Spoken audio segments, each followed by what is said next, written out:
So a lot of times people say, well, do I really need to set up an estate plan? Do I really need to set up a trust, right? If something happens to me, everything's gonna go to my spouse.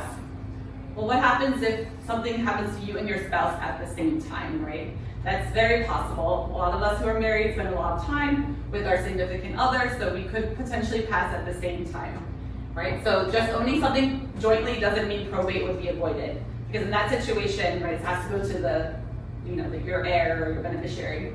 It would still have to go through probate. Also, like we talked about before, signing a will is public, right? So it's not really the best for everybody. Children inherit at 18. One thing people don't realize is that when you designate pay on death beneficiaries, that number one, if you name a minor on there, a minor can't inherit, so that's going to become part of the probate estate. The court is going to have to appoint someone to be the financial conservator until the child turns 18, right? And that's going to eat up some of the money. And then also, whoever you designate as a pay on death beneficiary, that's who is going to inherit that account.